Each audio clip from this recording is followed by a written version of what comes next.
नमस्कार दोस्तों, आप पढ़ रहे हैं कक्षा 12वीं एनसीईआरटी गणित, जिसमें आज आप पढ़ेंगे अध्याय 4, जिसका नाम है सारणिक, जिसे अंग्रेजी में कहते हैं डिटर्मिनेंट्स। तो देखिए, पहले हम समझ लेते हैं सारणिक होता क्या है। देखिए, यदि आपने वर्ग आव्यूह पढ़ा हो तो आपको याद होगा कि वर्ग आव्यूह हम किसे कहते थे। तो वर्ग आव्यूह कहलाता था यदि किसी आव्यूह में पंक्ति और स्तंभों की संख्या समान थी, मतलब जितनी पंक्ति थे उतने ही स्तंभ थे, तो उसे हम क्या कहते थे, फिर उसे कहते थे वर्ग आव्यूह। अब देखिए, यहाँ जो आव्यूह का जो चिन्ह होता है इसमें कोष्टक के चिन्ह होते हैं, लेकिन सारणिक की बात करें तो सारणिक में कोष्टक नहीं होता है, इस प्रकार के चिन्ह होते हैं। और यहाँ भी जो है वर्ग की तरह होता है, मतलब यहाँ पे जितनी पंक्तियां होंगी उतने ही स्तंभ होंगे। जैसे वर्ग आव्यूह होता है, वर्ग आव्यूह से ही बनता है सारणिक। तो कभी कभी विकल्प में भी पूछ लेते हैं कि कौन सा आव्यूह जो है सारणिक बनाता है, तो आप ध्यान रखना केवल वर्ग आव्यूहों के सारणिक बनते हैं। और देखिए, यदि मान के चलिए यहाँ पे वर्ग आव्यूह मतलब यहाँ पे वर्ग में होगा, मतलब जितनी पंक्तियां होंगी उतने ही स्तंभ होंगे। जैसे 2 पंक्तियां हो गई, 2 स्तंभ हो गए, या फिर हो सकता है कि 3 हम पंक्तियां रख दें और 3 स्तंभ रख दें। तो इस प्रकार से जो है सारणिक होता है। तो 2x2 का भी हो सकता है, 3x3 का भी हो सकता है, 4x4 का भी हो सकता है, लेकिन 4x4 के हैं नहीं सवाल आपकी कक्षा में। और सारणिक को जो है इस प्रकार से दर्शाते हैं इस चिन्ह के द्वारा, और बीच में आप लिख सकते हैं। तो यहाँ पे देखिए सारणिक ए लिखा है, इसे चाहें तो डिटर्मिनेंट ए ऐसा भी लिख सकते हैं, और इसे चाहें तो डेल के चिन्ह के द्वारा भी दर्शा सकते हैं। तो देखिए, इसको 3 प्रकार से दर्शाया जा सकता है। या तो आप डेल के द्वारा दर्शाएंगे, डिटर्मिनेंट ए लिखेंगे तो भी उसका मतलब है सारणिक है, या सारणिक का जो चिन्ह बनाएंगे। तो 3 प्रकार से सारणिक को हम दर्शा सकते हैं। इसके बाद हम प्रश्नावली 4.1 शुरू करते हैं। तो देखिए, पहले हम उदाहरण के सवाल कराने वाले हैं। तो देखिए, एक सारणिक हमें दिया गया है और सारणिक 2x2 का है, मतलब आपके पास 2 पंक्तियां हैं, 2 स्तंभ हैं। सारणिक का मान ज्ञात करना है। तो देखिए, हमने लिखा हल। देखिए, अब हमें इस सारणिक का मान ज्ञात करना है। जब भी आपको 2x2 का सारणिक दिया गया हो और उसका मान ज्ञात करना हो, तो उसका मान आप डायरेक्टली ज्ञात कर सकते हैं। कैसे? पहले आपको यहाँ पे जो मुख्य विकर्ण, देखिए ये कहलाता है मुख्य विकर्ण। देखे ना, इस मुख्य विकर्ण का गुणा करना होगा, मतलब 2 का 2 से हम गुणा करेंगे, तो 2 × 2। फिर देखिए बीच में माइनस चिन्ह, फिर इन दोनों का गुणा आप करेंगे। तो देखिए यहाँ पे हमें 4 और -1 का गुणा करेंगे। तो देखिए, आप ध्यान रखना, पहले होता है इस मुख्य विकर्ण का गुणा, तो 2 × 2 होगा। फिर यहाँ बीच में माइनस चिन्ह लगाएंगे और यहाँ 4 × -1 होगा। और आगे यदि आप सॉल्व करेंगे तो 2 दूनी 4, माइनस और माइनस यहाँ प्लस का 4 हो जाएगा, 4 और 4 जोड़ेंगे तो 8 हो जाएगा। यही हमारा आंसर होगा। इसके बाद उदाहरण 2 की बात करें तो यहाँ भी हमें एक सारणिक दिया गया है, यह भी 2x2 का है और इसका भी हमें मान ज्ञात करना है। तो देखिए, हमने लिखा हल। अब जो सारणिक हमें दिया गया है वो लिखा। अब देखिए, इसका मान हम कैसे करेंगे। पहले आपको मुख्य विकर्ण का गुणा करना है, तो x का x के साथ होगा गुणा। तो हमने लिखा x × x। देखिए, कोष्टक बना के भी हम लिख सकते हैं यदि गुणा का चिन्ह ना लगाना हो तो। और इन दोनों अवयवों का गुणा होगा और बीच में माइनस चिन्ह, x + 1 का और x - 1 का गुणा होगा। तो देखिए, इन दोनों का गुणा करेंगे, फिर बीच में माइनस, फिर इन दोनों का गुणा करेंगे। अब देखिए, यहाँ x और x का तो x² होगा, माइनस चिन्ह। देखिए, यहाँ सर्व समीका बन जाती है a + b a - b वाली, तो यहाँ पे a² - b² बन जाएगा। तो यहाँ पे a² मतलब x का वर्ग माइनस b² मतलब 1 का वर्ग। तो यहाँ पे देखिए, सर्व समीका आप चाहें तो लिख सकते हैं कि a² - b² की सर्व समीका बन गई, जो कि a + b a - b होता है। तो यह सर्व समीका हमने यहाँ पे लगा दी है। तो यहाँ x + 1 x - 1, तो x² आएगा, फिर -1 का वर्ग आएगा। अब देखिए, यदि आप कोष्टक खोलेंगे तो x² माइनस का हो जाएगा, लेकिन यहाँ जो माइनस था वो प्लस का हो जाएगा, और 1 का वर्ग जो होगा 1 होगा। इसके बाद देखिए x वर्ग धन का ऋण का कट जाएगा तो कितना आंसर हमें प्राप्त हुआ, एक आंसर। तो इस प्रकार उदाहरण 2 भी कंप्लीट हुआ। इसके बाद देखिए तीसरा उदाहरण है सारणिक बराबर। एक हमें सारणिक दिया गया है और इसका हमें मान ज्ञात करना है। तो अब देखिए सारणिक 3x3 कोटि का है। जब भी 3x3 कोटि का है तो उस सारणिक का मान प्रसार करके ज्ञात करना होता है। अब प्रसार कैसे किया जाता है ध्यान से समझना। तो पहली चीज यदि आपको पता है कि पहली पंक्ति, दूसरी पंक्ति, तीसरी पंक्ति, जिसे हम R1, R2, R3 कहते हैं। इसके अलावा 3 स्तंभ भी होते हैं, पहला स्तंभ, दूसरा स्तंभ, तीसरा स्तंभ, जिसे हम कॉलम कहते हैं। मतलब C1 होगा, C2 होगा और C3 होगा। तो देखिए आपके पास 6 चीजें हो गई, R1, R2, R3, C1, C2 और C3। इन 6 में से आपको किसी एक के सापेक्ष प्रसार करना होता है। तो देखिए इन 6 में से जब आप किसी एक के सापेक्ष प्रसार करेंगे तो किसके सापेक्ष प्रसार करें। तो ध्यान देना, आप किसी के सापेक्ष भी प्रसार कर दें लेकिन आंसर आपका एक सा आएगा। चाहे हम R1 के सापेक्ष करें, R2 के, R3 के, C1 के, C2 के, C3 के, किसी के भी सापेक्ष प्रसार करें, आंसर बिल्कुल नहीं बदलता है। लेकिन सरलता आपको किस आंसर में होगी। तो देखिए यहाँ सरलता हमें उस चीज में होगी जिसमें ज्यादा जीरो हो। तो यहाँ पे यदि आप देखें C3 की बात करें तो C3 में देखिए यहाँ 4 0 0, C3 में 2 जीरो हैं। और यदि हम R2 में देखें तो R2 में तो एक ही जीरो है, R3 में देखें तो भी एक ही जीरो है। मतलब यहाँ C3 में 2 जीरो हैं। इस वजह से हम C3 के सापेक्ष सारणिक का प्रसार कर सकते हैं। तो देखिए हम C3 के सापेक्ष प्रसार करेंगे। तो हमने लिखा दिया है, एक सारणिक दिया है। अब हम C3 के सापेक्ष, तो C3 में है 4 0 0। तो देखिए आप कैसे इनका प्रसार करते हैं। हमने यहाँ पे 4 लिखा, फिर हमने यहाँ पे सारणिक का चिन्ह बनाया, फिर हमने यहाँ पे 0 लिखा, फिर सारणिक का चिन्ह बनाया, फिर हमने यहाँ पे 0 लिखा और फिर हमने एक सारणिक का चिन्ह बनाया। तो देखिए हम जो है प्रसार कर रहे हैं C3 के सापेक्ष। तो 4 लिखा, सारणिक का चिन्ह, 0 लिखा, सारणिक का चिन्ह फिर हमने बनाया, फिर 0 लिखा, फिर सारणिक का चिन्ह बनाया। अब देखिए चिन्ह लगाते हैं। तो चिन्ह यदि हम देखें तो यहाँ पे देखिए ये कौन सा अवयव है आपको पता होगा, 11 12 13वां अवयव है।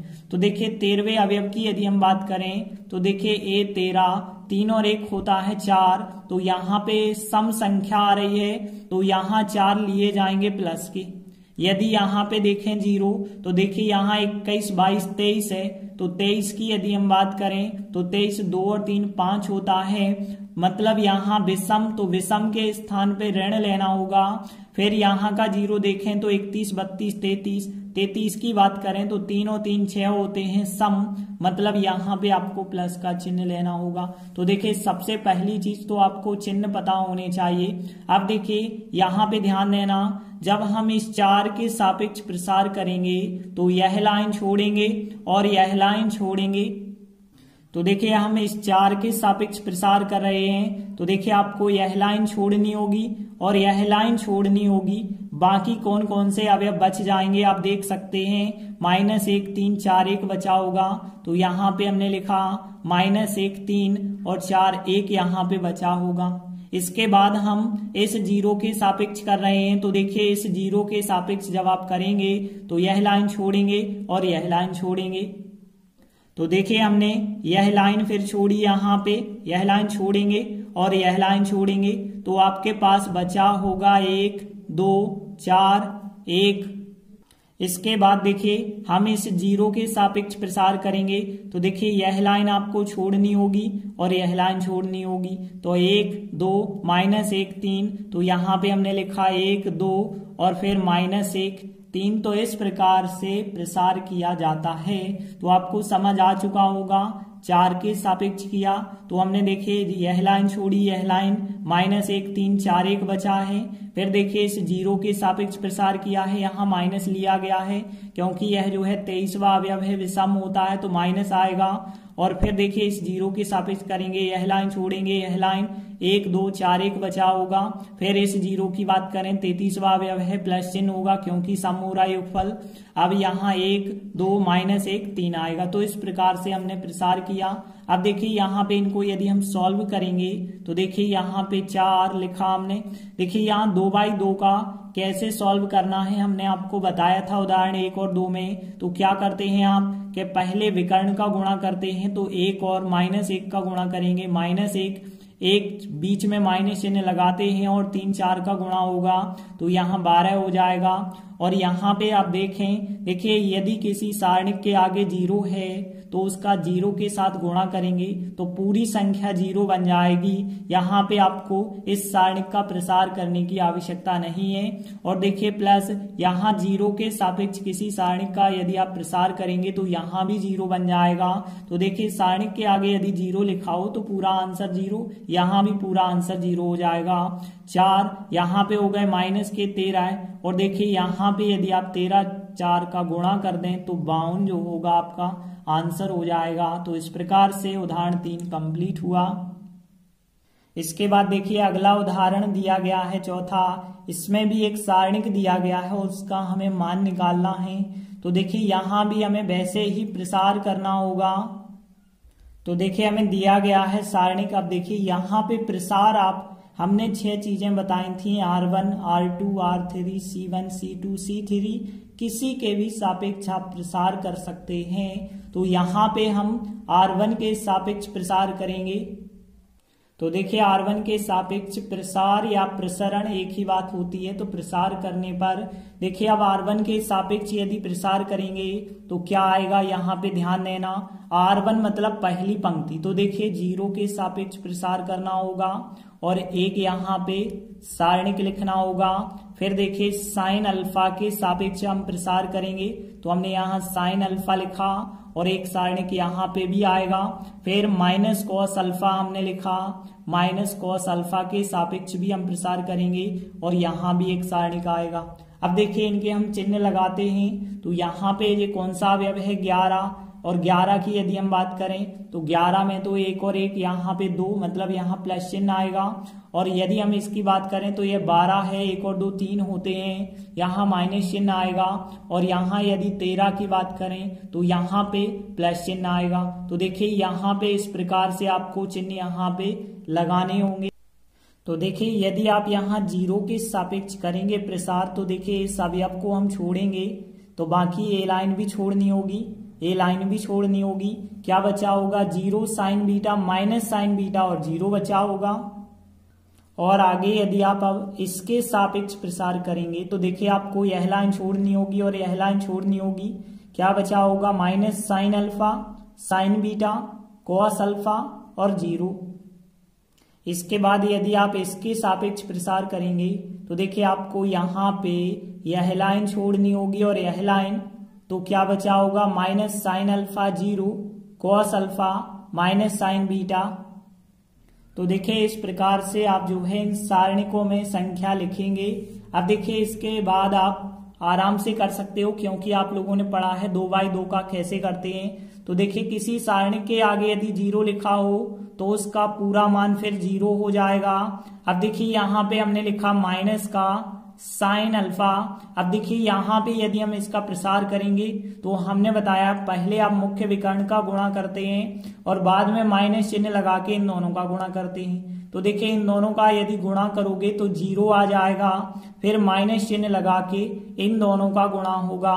तो देखिए यहाँ पे कॉस अल्फा का गुणा साइन बीटा से होगा तो कॉस अल्फा साइन बीटा आएगा। ऐसा भी आप कह सकते हैं साइन बीटा आगे कॉस अल्फा पीछे, कोई अंतर नहीं है।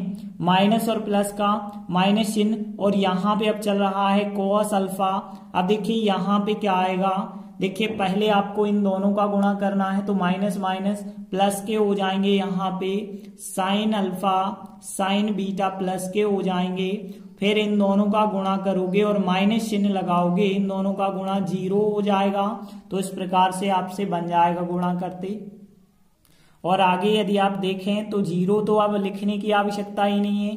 देखिए यहाँ पे माइनस का साइन अल्फा और यहाँ पे 0 में से यह संख्या यदि आप घटाएंगे तो बिल्कुल यही की यही संख्या बच जाएगी। फिर यहाँ पे तो यही संख्या हमने लिखी और यहाँ माइनस का cos अल्फा भी लिखा।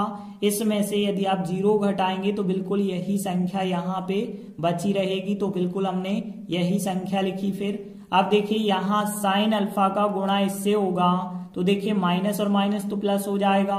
साइन अल्फा का गुणा cos अल्फा साइन बीटा से होगा तो यहाँ sine alpha into cos alpha into sine beta आ जाएगा। फिर यहाँ पे देखिए माइनस चिन्ह, इसका गुणा यदि इसके साथ करेंगे तो यहाँ पे cos alpha sign alpha into में और साइन बीटा आ जाएगा। अब देखिए यहाँ पे देखिए एक संख्या धन की है और एक संख्या ऋण की है, तो धन की ऋण की संख्या कट जाएगी और आंसर आपको 0 मिल जाएगा। देखिए यह और यह बिल्कुल एक सी संख्या है, क्योंकि भले क्रम sine alpha cos alpha sine beta, देखिए sine alpha cos alpha sine beta एक सी संख्या है, तो दोनों कट जाएंगे और आपको आंसर 0 मिल जाएगा। तो इस प्रकार उदाहरण 4 कंप्लीट हुआ। इसके बाद उदाहरण 5 की बात करें। यदि देखिए 2 सारणिक बराबर हैं और यहाँ 2x2 कोटि के हैं तो कोई प्रॉब्लम नहीं है, तो हमें x का मान ज्ञात करना है। तो देखिए हमें दिया गया है, जो स्टेप पहले हमने वह लिखा। अब देखिए 2x2 का सारणिक है, प्रसार यदि आप करेंगे तो देखिए यहाँ पे पहले हो जाएगा 3 और 1 का गुणा तो 3 आएगा, फिर माइनस चिन्ह लगा के x और x का गुणा हो जाएगा तो कितना आ जाएगा x वर्ग बराबर लिखा। अब देखिए यहाँ 3 और 1 का गुणा होगा तो यहाँ 3 आएगा और 4 और 2 का गुणा होगा तो कितना आएगा 8, लेकिन एक बीच में माइनस चिन्ह भी लगाना है। और आगे यदि आप देखें तो देखिए यहाँ पे 3 माइनस एक्स वर्ग बराबर माइनस का 5, यहाँ पे देखें तो माइनस एक्स वर्ग बराबर माइनस 5 है, 3 और उस तरफ गए तो माइनस के 8 हो गए, मतलब यहाँ पे माइनस माइनस दोनों साइड से आप काट सकते हैं। तो देखिए एक्स वर्ग बराबर जो 8 आया है तो एक्स बराबर हो जाएगा प्लस माइनस करनी 8। देखिए जब भी हम वर्गमूल लेते हैं तो प्लस माइनस चिन्ह लग जाता है। अब देखिए 8 के तो गुणनखंड भी होते हैं, तो आप गुणनखंड 2 गुणित 2 गुणित 2 लिख सकते हैं। देखिए यहाँ पे 2 की जोड़ी बन जाती है तो 1 2 आप बाहर निकाल सकते हैं, तो प्लस माइनस 2 करनी 2 हमारे x का मान हो जाएगा। तो इस प्रकार से उदाहरण 5 भी कंप्लीट हुआ। तो पहली प्रश्नावली के 5 उदाहरण कंप्लीट हुए। आगे के वीडियो में हम प्रश्नावली शुरू करेंगे। तब तक के लिए धन्यवाद।